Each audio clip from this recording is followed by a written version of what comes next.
is good here. Hi, everybody, and welcome to another exciting edition of the SoCal Prep Report. I'm Rich Estrella, along with Bob Gibson. Hello. Mo Orr will be joining us shortly, and of course John Conti. And you know, you got these guys, these correspondents coming here, and they think like it's a gymnasium in here. They see AstroTurf, they want to start playing ball. They picked up the football, they started throwing it around. Look what happened back here. Knocked out our light grid, knocked out our TV, man. What's up with these guys? Really? Mo, come on up right now. We're going to get started with you. How dare you, man? What are you guys doing? Well, we was trying to throw the football. We was playing catch. Well, we play catch in here too, but we don't break stuff, man. Me and Bob haven't broken anything this year. Well, I knew there was a catch to it, but I didn't make the catch. No pun intended. All right, let's start off the show. Basketball playoffs are upon us, but we got to start off with football stories because, man, there's more stuff going on in football right now than basketball, even though there's the playoffs going on, and we're going to get to that in just a second. But, Bob, let's start off at Oaks Christian at the northern end of the southern section, or at least L.A. County. Man, you know, Jim Banker, who was at, Westlake for about 25, 26 years, won some CIF championships there. And then he's over at Oaks, wins a CIF championship this year, and he's not happy. The guy quits. He quits. But there's a backstory to it. And basically what it is high schools, I guess, nowadays have a front office, all right? In the old days when football coaches were coaching, it was just a team and the coach. Coach hired his assistants. Coach decided what he wanted to run, what kind of offense, what kind of defense. Hey, it was his job to win. You don't win, you get fired, right? It's a new day. It's a new day, I find out. The front office, whatever that is nowadays, I got to assume it's the, the front office at the school. Well, whoever's in charge there now wants to call the plays, wants to say who gets to play, how much playing time's involved. I mean, this is all alleged, but you read between the lines of what Mr.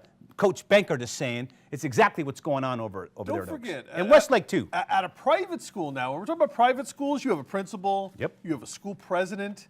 You have, of course, booster club members and a booster club president and all the other parents that come along with that. But when you add that extra layer of having a school president, that's just one more person. Now, I'm not saying that fits this. Who knows what the insights to? Nobody knows right now. But I'm just saying, when you start adding more layers at private schools, it's just someone else to tell you what they think you should be doing with your job, and it just makes it tougher. What's going on with all this in your set? I mean, it's getting out of hand now. It's nothing like it used to be. It's getting out of hand, and I think a lot of times a lot of players, parents are getting involved. You know, Yep. it's in every single sport where kids and parents are contributing to the school, and they want to have a say-so. Well, should we start naming some of the players that were at Oaks Christian not too long ago, Bob?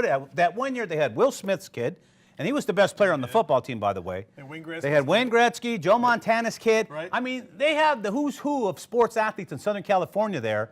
And but those guys weren't causing any trouble. No. You know, as a matter of fact, the head coach at the time was Bill Riddell, and Right. you know he had a rule: no parents on the field during games or practice, unless you've got 4 Super Bowl rings, which Joe Montana did. And you'd be stupid not to have a guy like Joe Montana out there working with the quarterback. Why would you want him if out you there? had him? Yeah. Why would you want Joe Montana out there? But anyway, it seems like there's a problem out in the Westlake area because let's check this out, okay? It's been alleged. Now, this is your boy Sondheimer's today, okay? All right. The football, basketball, and baseball coaches at Westlake High and Oaks Christian High, and these two schools are separated by about that much. Yeah, you could spit. They back each other. Spit on each other. Yeah, Literally. they steal each other's football. Every time a ball goes over the fence, they grab it. They don't give it Yeah, back. They they're walk that away close. with it. Later They for you. really That's are. what they do over there. They're that close to each other. All right? So they replaced their football, basketball, and baseball coaches since last year. 6 guys. Everybody, all these coaches say the same thing. The parents are meddling. Now, why would is one player or a couple of parents worth your program? What are you teaching these kids, man? Well- You complain, have mommy go complain about your playing time? Look, it's not a new thing that parents will complain and parents will try to do, but in this day and age, parents are writing checks now, right? Well- Parents aren't just boosters anymore. Parents are writing checks to be part of a program. Parents are paying big money for their kids to be in a school. They expect not Can't only... buy your way in, Bob. I don't care what you say. That's but, wrong. you're that's right. not true. That's You're not right. true. I agree. You No. cannot buy your way, but these doesn't stop these If people. you allow it, Some you just people sold your soul try- to the devil, I my friend. agree. At this level, are you 100%, serious? 100%, but it's not going to stop anybody. It's not going to stop them from trying. Well, anyway. My kid's the best thing since sliced bread. You better be playing him. Well, you know what? In the old days, they would It say, is in the now. old days weren't that long ago, they would tell you, you know what? There's the door. Yep. Put your helmet down, put the uniform down, and get out. Yeah, Any not parent anymore. meddle. But it also was not too long ago that a coach would basically be there as long as they wanted to be there. Yeah, but coaches don't have now control. now you see programs just up and firing coaches. Well, to give you an idea, almost 90 coaches have changed jobs this year alone in the Southern section. Now, there is 550 or 75 schools that play football and another, say, 90 in the city section. But 90 is a pretty big number of coaching changes in one season. And it's not over yet. Some of them are retirements. Some guys decided to retire. But you're right. There's enough of them, though, that can be under the guise of, Hey, firing. Real quick. Said, you're not getting the job done, you're out. Oaks Christian had the right guy in there, doing the right things, winning the CIF championship this year. And he's only losing 2 kids to graduation. It may be a lot more now. And maybe because these kids might bail on him. But they have everything in place to go ahead and win another CIF Southern Section championship. They had it. The list of coaches lining up to get that job? Well, how many kids transferred in now to Oaks Christian? Did we say something like 11? No, we're talking about quarterbacks. We had 11 quarterbacks transfer out of their high. We're going to that next. Transferred. Now, of course, we told Here you. comes the next We told you a couple of weeks ago about the new rule in the CIF Southern Section where you can transfer wherever you want for athletic reasons, man. You can become a free agent and make money. And everybody's doing it now. Everybody's going. Oh, come on, man. You know what I mean. Nobody's getting paid. Sure, nobody's getting paid. Ooh. We talked about that. It's the modern day rule, right? You said it, not Mo me. said it. I didn't say it. But I agree with him. Mo said it. Listen. He's only saying that because Bob Johnson said it first. And we're just paraphrasing Bob Johnson on this show. Orange County Bob did Lest say it. anybody think any different, okay? It's tongue in cheek. But literally now with the free agency in high school, we're seeing all the great quarterbacks are splitting. Rashad Penny left for Narbonne now. He was at Norwalk. His 2 brothers went to Norwalk. One's in the NFL. The other one's the leading runner in the NCAA this year. He was up for the Heisman Trophy. Look, and now he's leaving. If you think you got a better chance somewhere else, the days of, He doesn't need to go. He doesn't need to leave Norwalk to go to Narbonne to get a better deal. His 2 brothers already paved the way. Why leave? Which program's better? Give me a break.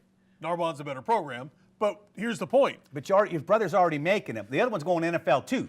But if you think you're going to get more national attention at Narbonne, just like you don't think Bryce Young transferred from LA Cathedral to Mater Dei because Mater Dei is on the national map. LA Cathedral's not on the national map, but Mater Dei is. Well, you know what? So Bryce Young, Cathedral's pretty darn good. They're a tiny little school. Mater Dei is a huge school. Cathedral's a tiny school. Bryce Young's got a whole thing of offers. This while they'll find you even if you're. Yeah, you're right. You can play anywhere, and if you're Like, good where enough, did they find they're Walter going to find Payton? you. Where did they find Jerry Rice? 2 of the greatest athletes of all time in the NFL, and that's what we're looking at. I mean, if you want to look at the pinnacle, they went to schools nobody ever heard of. Mississippi Valley State, I don't know where, Missouri Valley State, or there's Sisters of the South. There's great players that came from schools nobody ever heard of. Yeah, they will find you nowadays, especially with the social media. But anyways, I just think it's interesting that everybody's bouncing around, Mo, and we're going to see more in basketball this next season. I can't wait till this season's over, man. I can't look at Sierra Canyon.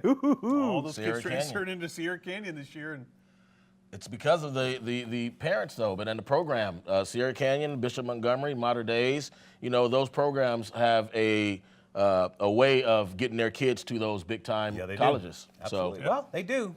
Absolutely, they do. Yeah. All right, let's turn our attention now. Matter of fact, we're going to go to Randy Rosenblum. Let's start off with the city section playoffs this time around. And Randy's got this for us.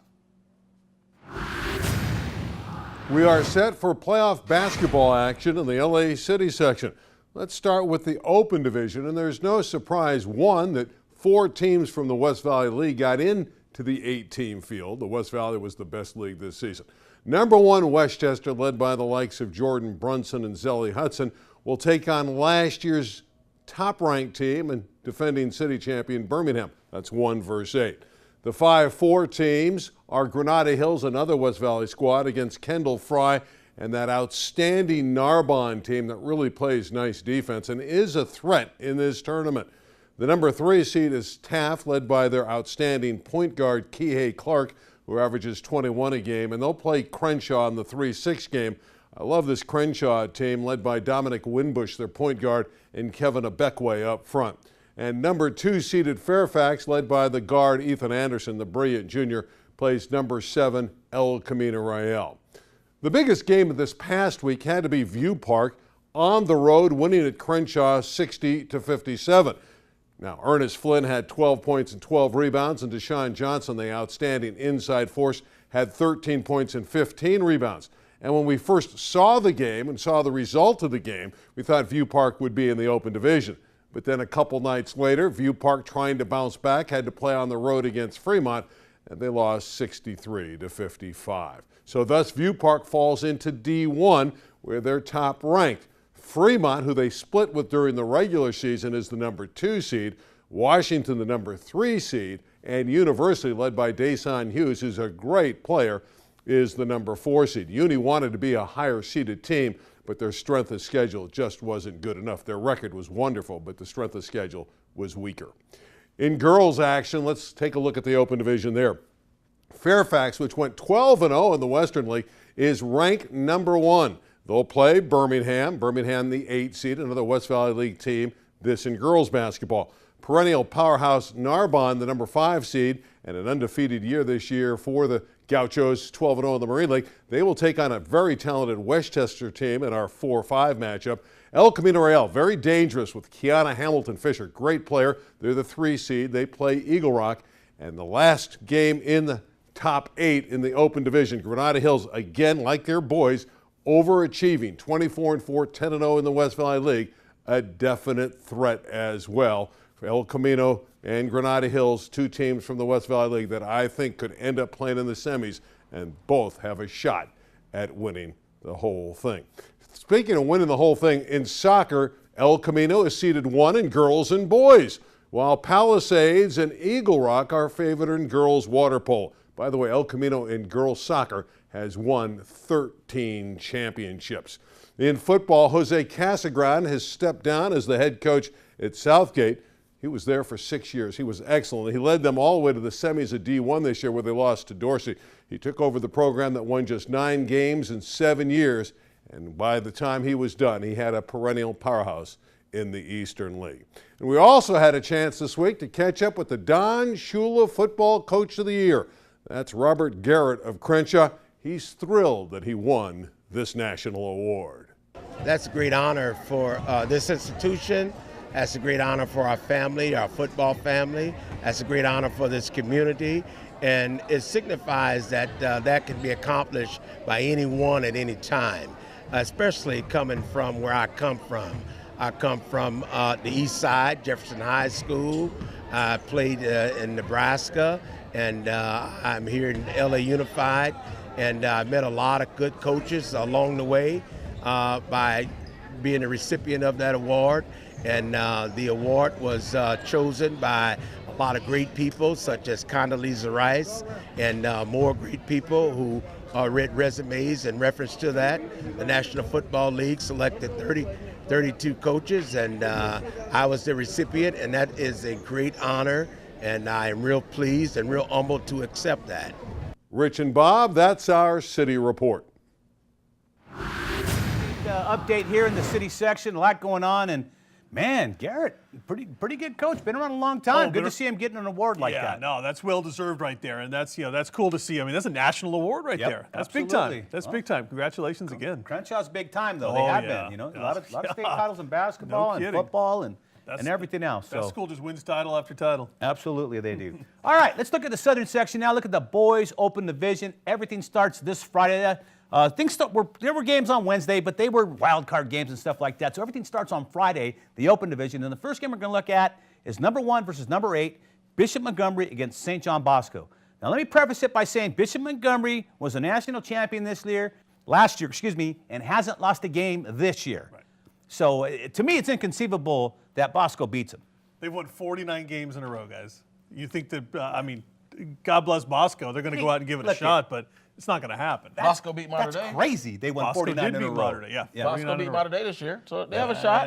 Yeah. Everybody's got a not shot. Mater Dei. Look, they took the Open Division. They went from 16 down to 8, which I think was a very good choice, because I think 16 was probably a little bit overpopulated in the Open Division, and also have watered down the 1AA division, I think, too. Right. So I think having 8 teams in the Open Division is the perfect amount, and everybody earned their spot there, but. Yep. Come on, we're talking about Bishop Montgomery here, and we're talking about Etowanda on the bottom of the bracket, and these are the 2 top teams. Well, again, it's inconceivable to me that Bishop Montgomery would get ousted in the first round. The only thing I could say is if they're overconfident, they'll be ousted in the first round. That's Bosco's correct. hungry, no doubt. You never know. That Trinity League has pretty good competition year-round, just like in football. 3 out of the 8 teams are from the Trinity. Yeah. So. 3 out of All the right. The second game, of course, we're looking at is Sierra Canyon, Rancho Christian. Bob, Sierra Canyon's your favorite. Mo, that's your favorite team. Rancho Christian's pretty good, man. They came out of nowhere, be honest with you. I mean, they're one of the best 8 teams in Southern California. Really? We'll see. Hey, all it takes is consistency, coaching, Yeah, and execution. It does. Right? If But you're they're doing that- newcomers, what I'm saying. Yeah. The mainstays we're not seeing so much as we used to. Yeah. Look, So- I think Andre Chevalier's got his team gelling at the right time, and I think they're playing as a team. I think we saw that in the Nike Extravaganza. They played well as a team. It's not just a collection of, Scottie Pippen's kid and Yeah. everybody there is like the son of some former NBA The player. Kenyon Martin. Yes. Right, Yeah, Kenyon Martin Jr. is on that who's team. just a beast, right?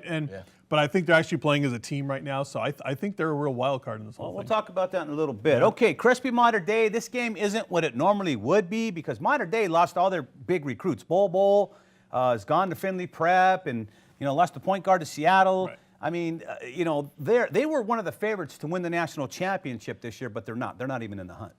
So this may be a tough game for them against Crespi. No, you still got Freeman, the point guard who's going to Harvard. I think he's still a top player, and you still have good talent at Mater Dei. Just not enough, I don't think, to challenge a Bishop Montgomery, and I'm not sure it's enough to even challenge a Sierra Canyon when you get down to it. Well, they can get out the first round because they're playing at home. That's true. Oh, A home game got helps. that nice arena. Home game helps. Okay, we have Etiwanda, Santa Margarita. This is a weird matchup, man. It really is, if you Mo's think favorite about it. matchup This is right my here. favorite matchup Mo loves of the this first game. round. Well, it's Corey Roberts too. This is the matchup he likes. He likes Santa Margarita here. Etiwanda's pretty tough, though. I gotta admit, those are they may not have. I don't know. I think they did play as tough a schedule, if not tougher than But we'll see what happens in this game. I still think Etiwanda's going to win the game over Santa Margarita. My opinion. Well, the Etiwanda is athletic. They play a fast-paced game. On the other side, for Santa Margarita, they play a slow-down game, post, pick and roll, and a lot of three-point shooters on their basketball team. Right, a lot of size on that Santa Margarita team. If they can impose their will as it goes, then maybe they got a shot. Etiwanda's really good. All right, we're looking at the open division because we're on time constraint here. But in the girls open division, Gardena Sarah is playing Harvard-Westlake. Haven't followed the girls a lot this year, but I know Harvard-Westlake is always competitive, as is Sarah. Sarah's usually a little more athletic, but Harvard-Westlake's got some good athletes, and they have some good coaching as well. So does Windward. Yeah. Don't forget about Windward, always right there. And Mater Dei is another team I think that's, if you can say Mater Dei's laying in the weeds a little bit. They got a junior, Kylan Crocker, their point guard. This kid she's only playing about 70-75% right You're now. way ahead of it right now, Bob. Her talent is off the charts. Still got to talk about Mater Dei paying Ribbon Academy, man. So why I'm okay. trying to break down the bracket for you here. All right, now we have All right, get to Mater Dei then. Sierra Canyon's playing Etiwanda, the girls, and so that's another good That's a good matchup. matchup. Yeah. Sierra Canyon's got some basketball going on over there. And Let's face Etiwanda it. too. They Well, got obviously. both, right? They're like Mater Dei, all these programs got boys. One's and on the girls west side programs. of town, one's on the far east side of town. So it'll be a good matchup. Okay, Ribbon Academy, Mater Dei. Mater Dei is the 3rd seed. What do you think, Bob? Ribbon Academy is called the Fighting Frogs. Did you guys know that? Are No, you I did serious? not know that. I know, I'm Don't serious. not say The that. Fighting Frogs. Don't, That's their name. don't listen to Look Bob. it up. Bob's always got. Look it up, the Fighting Frogs. Bob. Ribbon's not bad, but Mater Dei, I think Mater Dei right now, too much size inside. And like I said, their point guard, Kylan Crocker, really, really good. So with the common denominator, Bishop Montgomery is the 7th team in, the ladies, and they're going to play Windward. We know all about Windward. They're very good, very well coached. For a tiny school, man, they pack the athletes in there. They do it. And, there's nothing wrong with that. Get good. Look at Katani over at Rolling Hills Prep. I mean, he goes from a big school to the small school. His system still works. A lot of teamwork with these girls. All right, so I'm picking Windward. Sorry to say Bishop, but, Windward's just tough all the way around. Just all the way around. All right. Matchup. So now let's go to Carlos Pena. He's going to bring us an update on the CIF Southern Section High soccer. Desert. Hello folks and welcome to this week's SoCal Prep Report. I'm Carlos Pena and I'm bringing you soccer. This week, playoffs. Starting off with girls soccer, Division 1. Upland and Santiago flip-flop in ranking while Oaks Christian takes over Edison's spot at number 5. Division 2, San Luis Obispo holds on to number 1 and Warren at 2. La Mirada moves up to the number 3 spot, and Quartz Hills and Peninsula enter the dance at 4 and 5. Up next, my personal favorite division in girls soccer, Division 3. Serrano holds on to the top spot and Oak Hills moves up. Now last week we had Oak Hills take on Serrano, and what a battle it turned into. It was physical, mental, and it was non-stop as Oak Hills came into Serrano territory and left with a 3-1 victory. Both these schools are from the high desert and are now co-league champs. Lots of experience on both sides with players who have national level experience at the club levels. With both Serrano and Oak Hills taking up the 1 and 2 spot, I'll be looking forward to them meeting deep into their Division 3 championship road. Keep your eyes on this division. It's going to be a fight to the bitter end. Serrano, led by midfielder Yvette Felix and freshman sensation Carly Burns, are looking to settle the score with Oak Hills, led by Amaya Lawson and Lillian Arroyo. Moving on to Division 4, and Burroughs moves on to the number 3 spot with help from Maya Morales, who also helped her football team reach playoff earlier this year. Silverado drops, and so does Eastside. Division 5, and no surprise here. As expected, Garden Grove moves up, and South Pasadena leaves the top 5. Division 6 and the mighty Riverside Prep drops to the number 3 spot from number 1. Academy for Academic Excellence, AAE, has finally made their presence known. Just like in Division 3, AAE and Riverside are co-league champs, both high desert schools as well. AAE led by a phenomenal Kelsey Bryant, who is another high desert club player with national experience. And finally, Division 7, as Providence is the only school who maintained attendance in the top 5 and moved up to the 3 spot. San Gabriel Mission, the new top dog there. Now let's take a look at boys soccer. Division 1 has Milliken move up into the top spot, while Servite dropped to number 3. Santa Barbara, Montebello, Santa Margarita stay in place. Division 2, Valencia moves up 3 spots to the top. San Luis Obispo drops to number 2, and El Rancho enters at number 5, replacing Sigerstorm. In Division 3, El Dorado stays on top, while Santiago, Estancia, and Quartz Hill enter the top 5 list. Moving on to Division 4, no real change in Division 4 with the exception of Temescal Canyon replacing West Ranch. Division 5, all new top 5 lists replacing Costa Mesa, Sierra Vista, and Indian Springs. Baldwin Parks moves up and Redlands drops 1 spot. Up next, Division 6, the big division. Granite Hills drops 1 slot to Dunn. Gabriel Gabby Hernandez from Granite Hills continues to terrorize opponents, setting a school record with 30 goals, 24 assists. His recent hat trick against Silverado helped set the tempo heading into playoffs. With only 2 seniors on the team, Granite Hills will look to be the team to beat for the next 2 years. Finishing off boys soccer, Division 7. Division 7 has Aquinas and Vasquez moving up, and Santa Clara entering the picture at number 3 spot. Rich Bob, that concludes this week's SoCal Prep Report. We're heading into playoffs. Let's see what happens. Back to you in the studio. Carlos Pena coming from the high desert. You know, Carlos really gets into the high desert stuff. But when it's down to the low desert down here in the flats, not so much love. Remember that time it was like 700 degrees here, but it was like 2 degrees up there, and he was all bundled up? Yeah, he was, absolutely. Carlos, man. Joining us now, in case you haven't noticed, is John Conti. John Conti, a former sports agent. He follows the national scene like no other. John used to be one of those guys that, you know, you have to look at up-and-coming possible pros and start chasing them around the country, man. Well, I was never one of those guys that would, you know, stalk kids in elementary school or high school. But yeah, the sports agent scene starts early. I mean, yeah, literally, street agents, brother. There's just like you guys were talking about earlier. These high schools are recruiting kids. So if your kid's an athlete, they're going to get recruited at some point. Oaks Christian is building dorms on campus, is the rumor. No, I don't believe dormitories that's on fake campus. News. All right. That's coming from Trump or something. That's fake news. It's coming right from there. Sondheimer Trump, man. There's a lot of fake news around here. I mean, the Fighting Frogs. What is that, That Bob? is the He's lying. we just looked it up. Ribbon Academy, the Fighting Frog. The Fighting Frogs. Anyways, Unbelievable. John's also a volleyball coach. He coaches his kids' team at the elementary school level. Hey, Joey, what's happening, man? But anyways. That's big news. That is big news. It's They're undefeated, big news. by the way. Undefeated. The Tustin Memorial Academy Stars, 5-0. My son Joey's doing a great job. All right. The whole team's doing a great job. Thanks for the love shout it. out. I you love go. it. All right. Enough of that nonsense. Let's get on with it. Let's take a look at the national scene, and we're going to start off with Bishop Montgomery.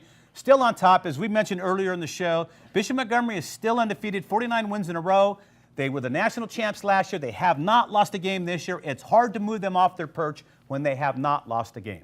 And Rich, I agree with you 100%. I mean, Bishop Montgomery, 49 wins. Right now they are the champion, and I believe they're going to end up number 1. If I may jump into number 2, we've got Montverde Academy representing the state of Florida. Yep. Followed by Geyer out of Texas. Simeon representing Chicago, Illinois. McEachin out of Georgia. Finley Prep, everyone knows Finley Prep. Right. Home of Bull in Nevada. Number 8, we've got University out of Florida. Number 9, we've got Gonzaga out of DC. And number 10, we've got DeMatha. And we have a really nice mixer. I believe last year, 5 of the top 10 were out of the state of California. Absolutely. This year, we've got 9 states representing the national top 10. Absolutely, but let's not forget, a lot of those kids now in that top 10 came from modern day, and they got spread around there like Finley Prep. They got bowl. And that's how they got into the number 7 spot. Yeah, so, they could thank LA for that. But, yeah, Bishop Montgomery, again, the front runner with Mount Verdi. Now, Bishop Montgomery, their signature wins this year, they beat Sierra Canyon, Bob. Right. And I can't believe you're picking Sierra Canyon to beat Bishop Montgomery. That was then, this is now. Well, this is why? Are they any better? This is a much different Sierra Canyon. And this is a much different Bishop Montgomery No, team. it's not. Yes, it is. Well, Absolutely maybe. it is. Everybody gets better. You're right, though. Bishop Montgomery has some players they didn't have early in the year that they have back now, too. Now, in defense Everybody's got somebody. In defense of Sierra Canyon, I think their smallest guy is 7'4". Yeah, it's about they have a right. huge team, but Bishop Montgomery is going to be number 1. I don't see anybody dethroning them. They're just that good. Yeah, we'll see how it goes. I mean, I'm down with it. Let's mention Mount Verdi Academy though. They beat DeMatha, who's number 10 right now. Yep. Simeon of Chicago, Illinois, 62-60. We do Modern Day in there as a win because Modern Day, you can throw it in there because they're normally there, but they're not Modern Day like they normally are. But they did beat Finley Prep by 2, so they had some close games. They had some really close games. They absolutely did. But what you want to look at here is that Mount Verdi beat a number 5, a number 7, and a number 10. And anytime you do that, you're doing pretty well. And they played, of the 31 games they've had so far, 21 were out-of-state competition. So, some of those were good, some of them weren't the Hawaii so good. schools got beat up. I wouldn't put a whole lot of stock into that, but I definitely think it's going to be Bishop Montgomery number 1 and Mount Verdi Academy out of Florida rounding out number 2. That should be your top 2. Bob thinks it's going to be Sierra Canyon. And so does Mo. They've already lost 6 games. Don't we have a big matchup between DeMatha and we have a big coming up on matchup. Friday? We've got Paul VI out of Virginia. They're facing off against DeMatha this Friday. Matchup right there. Paul VI, 25-2. DeMatha, 24-4. That's going to be one heck of a ball game. It'll be all right. there. It'll be all right. It'll be all right. You know what I mean? All right. Sherman Cocroft is a friend to the show. Sherman Cocroft has a nonprofit. It's called Take the Neighborhood Back. And what they do is they raise money, and it goes back into the neighborhoods in the form of camps, equipment. I mean, when some of these schools are down, don't have budgets. These guys fill in that gap. So we got to talk to Sherman Cocroft. He was on our radio show this past week, and here's Sherman talking about his up-and-coming event. All right, we're here with Sherman Cocroft, and Sherman, of course, former NFL player with the Kansas City Chiefs. And Sherman, first of all, thank you for joining us on the SoCal Prep Report. You got a big event coming up on February 25th. Why don't you tell us about it? Sherman Cocroft, Kansas City Chiefs Hall of Famer. We have an event here in Newport Beach, February 25th at the Asian Bistro in Newport Beach. It's called the Pro Players Cocktail Benefit. Jackie Slater, Vince Ferragamo, Ron Brown, Leroy Irvin, and many other great pros. Andre Reed. Come out, support our great cause. We help underprivileged kids come to football camps, training, college access, and nutrition. Josh Booty will be there too, our boy. So you got to have a good time. Sherman, tell us what's happening right now. You said you went to Savannah High School this week. You're looking at upgrading some stuff. Yeah, we have a camp every week through February and March. We just landed a camp in Savannah High School in Anaheim, March 10th. Follow our schedule. Go online at takebacktheneighborhood.org. See what we're doing. We have about 25 camps this off season. We're gonna donate 5 kids 25 training sessions throughout the year, and come out and support us and sponsor us. We look forward to seeing you there February 25th at the Asian Booth Show in Newport Beach. TakeBackTheNeighborhood.org. Come out and see us and donate. A lot of old-time Rams, the good guys back in the day. Vince Ferragamo's coming in, the first Super Bowl quarterback for the Rams, man. So come out and see these guys February 25th. And Sherman, I'd like to thank you for joining us at the Franchise Studios and for the SoCal Prep Report, man. You're doing some good work with the high schools and the youth. And that's what we're all about here. You know, come out and support us. We want to change one kid's life, change a kid, change the community, transform the neighborhood. All right, thank you. Back to you, Bob. Bob, back to you, brother. Back to me. Hey, that's me. Hey, listen, Sherman Cocroft is a really good guy. You got all the old timers, all the Hall of Famers. You're going to be there on the 25th. That's a Sunday night. And it's in Newport Beach at the... Newport Beach, takebacktheneighborhood.org. Support that event for Sherman. Help a kid. That's right. All right, we got to go. On behalf of Mo Orr, Bob Gibson, John Conte, I'm Richard Stray saying so long from your friends here at the SoCal Prep Report. See you next week. Social media, check it out.